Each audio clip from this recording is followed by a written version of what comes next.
just speaks to the That's so reciprocity cool. of the teacher-student relationship. That like Yeah. we started this conversation off by saying get from Yeah. them. exactly, Yeah. exactly. Like That's so cool. it seems like both Chris and Uncle Robert were drawn to the profession by this ability that you saw you were able to give to the students, this aha moment, this click. And of course, also for you, Mom, it's like you see them as human beings in a world in which they're existing as like too often they're confronted as like cogs in a system and they're dehumanized, and so they come to your class and it's like, wow, this human being wants to talk to me like a person.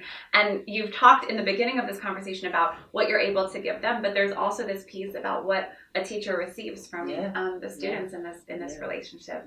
And like, how do we make space for that in the classroom, especially in a time of like union busting and standardized testing and all of these different ways in which teacher power is under threat. And Uncle Robert doesn't like to talk about this, but another Let's talk about it. another inspiring thing, and you'll vouch for this because he's your dad and you grew up with him.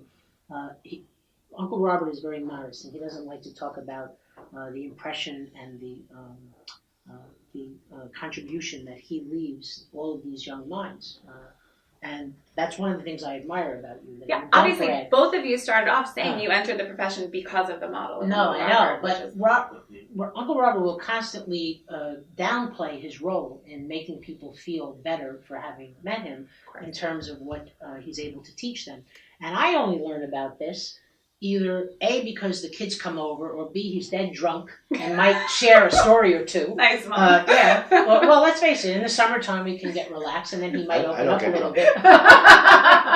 Or C, Aunt Kathy might volunteer a story or two. And D, social media now. And social media. I totally found you on YouTube. When I click on Facebook and I see, because you've taught how many years? 37. 37. So I'll see kids that he taught 30 years ago talk about the impact he's made on their present day lives. That still brings me to tears. And I love you for it. I mean it. So I think that's the power of our profession. I'll tell you this. We're very lucky. We're talking about teachers' unions and protecting jobs, having a pension or having a good salary. But what we get out of this is this tremendous gratification that I don't think is present, hardly probably any other job. Other people, they make money, they come home, I made money. Yes. We do meaningful things and feel great. I'm talking about it in a selfish way. I'm not saying it in an egotistical way. Right. We get to feel great about ourselves every day. Like, wow, I connected with all these people. I know. Years later, kids remember, oh, Mrs. Rigo, Mr. Rigo. No other jobs get this. We get this. Maybe doctors get it. Yeah. To some degree. Social workers get it. To some degree, unfortunately. There are probably very few occupations where you get to feel this kind of gratification I from your work. completely agree.